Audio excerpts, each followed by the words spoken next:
Hi, Saturday morning வந்து breakfast வீட்டில் எதுவும் சாப்பிட்லிங்க. ஃப்ளைட்லேயே வந்து பிரேக்ஃபாஸ்ட் கொடுத்தாங்க. கவினுக்கு வந்து இந்தியன் பிரேக்ஃபாஸ்ட் தான் ஆர்டர் பண்ணியிருந்தோம். அதனால் அவனுக்கு பிடிச்ச ஐட்டம்ஸ் வந்தங்காட்டி அவனும் வந்து கொஞ்சமாக சாப்பிட்டான். நார்மலாக வந்து கவின் வந்து ஃப்ளைட்டில் வந்தால் தூங்கிடுவான். இன்றைக்கி என்னமோ தூங்கலை. சாப்பிட்டதுக்கப்புறம் ஒரு 2 படம் பார்த்தா.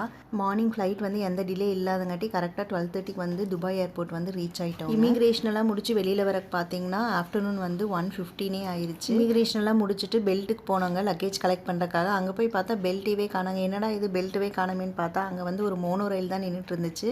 என்ன நாங்கள் பக்கத்தில் இருந்தவங்ககிட்ட கேட்டால் அவங்க சொன்னாங்க இதில் போய் தான் வந்து லக்கேஜ் எல்லாம் கலெக்ட் பண்ணணுன்ட்டு. எனக்கே வந்து அதிசயமாக தாங்க இருந்துச்சு. ஏன்னா இது வரைக்கும் நாங்கள் போன ஏர்போர்ட்டில் பார்த்தீங்கன்னா அரைவல் வந்த உடனே வந்து பெல்ட் வந்துடும். இதுதான் ஃபஸ்ட் டைம் வந்து ஏர்போர்ட்லேருந்து இறங்கி மறுபடியும் ஒரு மோனோ ரயிலில் போயிட்டு அங்கே போய் லக்கேஜ் எடுத்துகிட்டு வந்திருக்கோங்க. நாங்கள் ட்ரெயினில் ட்ராவல் பண்ணி 3 வருஷம் ஆச்சுங்க. 3 வருஷத்துக்கு அப்புறம் இப்போ தான் வந்து ட்ரெயினில் ட்ராவல் பண்ணுறோம்.